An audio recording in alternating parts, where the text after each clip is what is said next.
My name is Joel McHale, and I need a shave. Joining us now on the couch is Daniel James Jeremiah, a man with 3 first names, as we've already discussed on air and off air.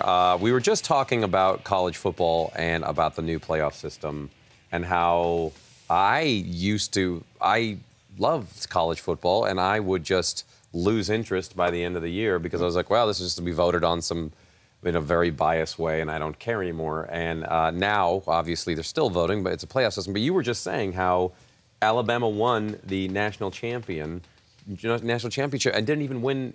They didn't win their side of the SEC. So not only were they not the SEC champion, they didn't even win the Western division of the SEC and went on to win a national championship. So, yeah, you talk about people being upset, this team or that team. At least now we have 4 teams that are going to get an opportunity in this new playoff. So if you're the third team in years past, you're out of luck now.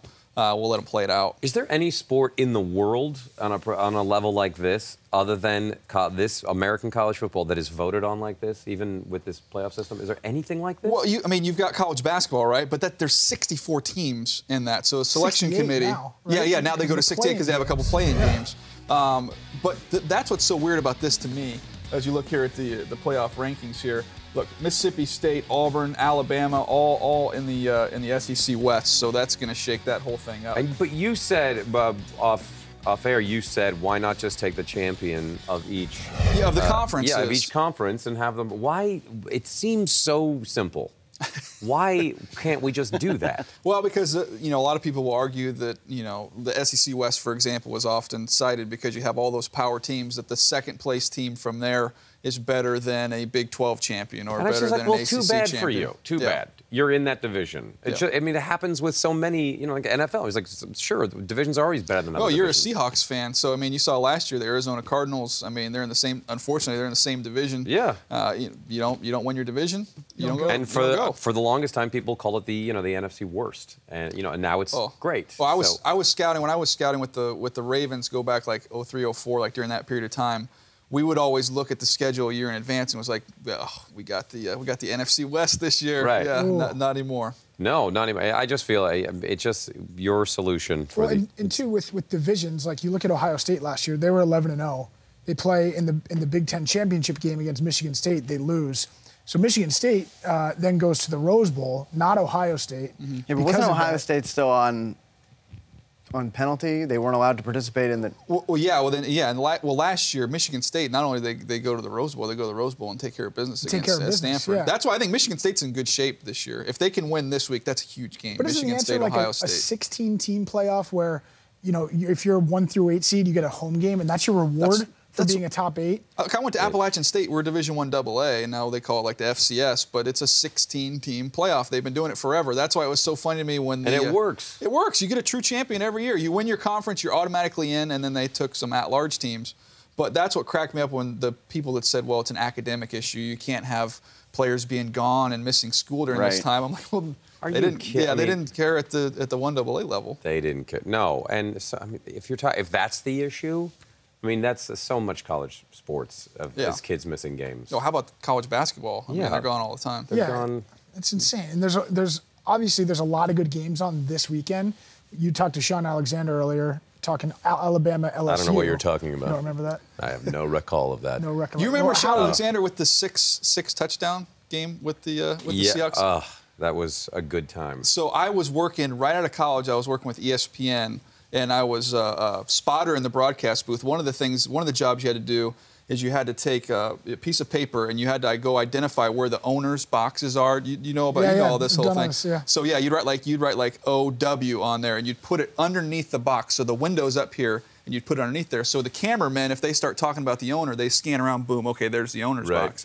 So that was my job. That was like one of my first jobs at ESPN. Wow. I'm doing that. So I'm just going around the stadium, putting up these signs and sitting up in the broadcast booth spotting. And then, beautiful stadium. Sean Alexander went off in that game. Yeah, he was. When he was healthy, he was amazing. Yeah. But you brought up the LSU Alabama game. Yeah, that's a huge. Bigger game. than the Michigan State Ohio State game. Well, it's there's some unbelievable games this week. You look at Notre Dame, Arizona State.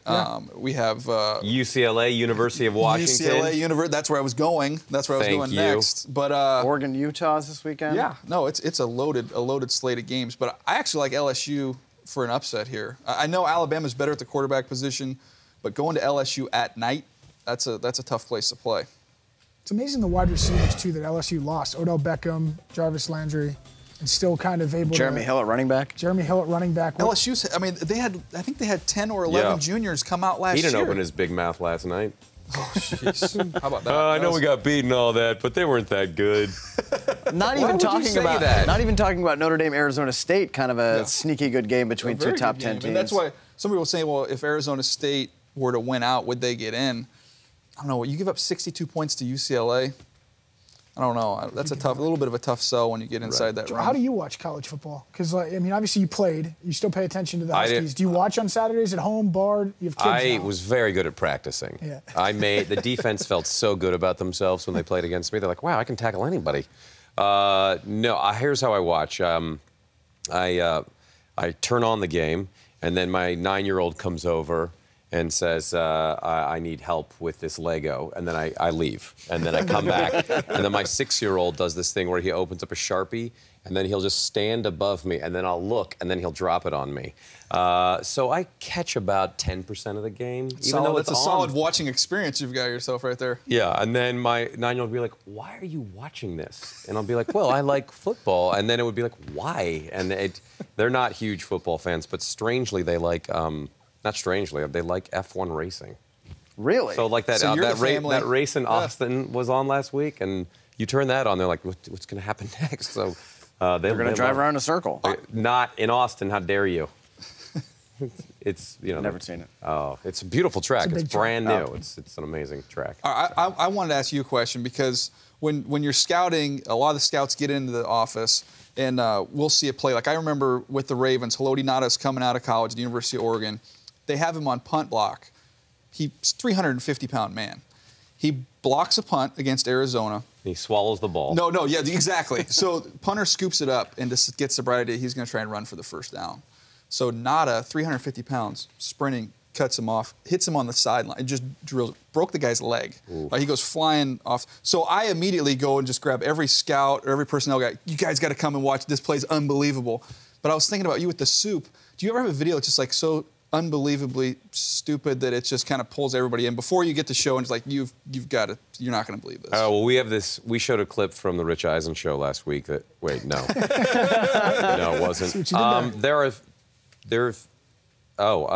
getting whispers in my ear about you. No.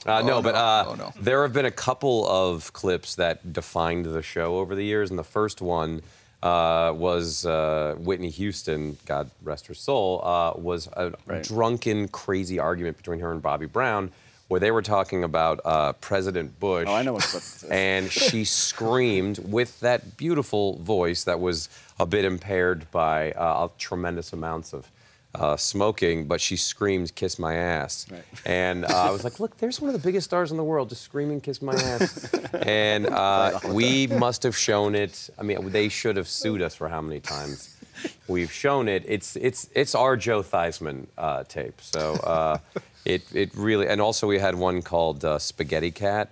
It's just a very odd thing to think, because we're talking about football, these people that use their physical abilities to do great things, and we're like, we found this footage of a cat eating spaghetti, and so it was like this syndicated entertainment show, and they were talking. It was a very heavy subject of this mom and daughter talking about she had been in a horrible DUI accident, and at one point they cut away to a cat in front of a bowl of pasta, a real cat.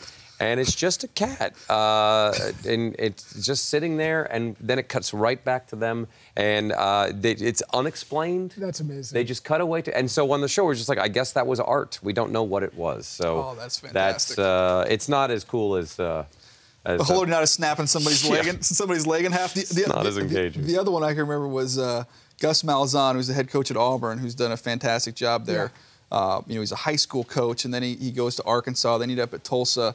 He's a head coach now, so he's a little more under control. But at Tulsa, he was so animated as offensive coordinator. So you'd be watching the all 22 tape. So TV copy's not seeing it. It's just Right.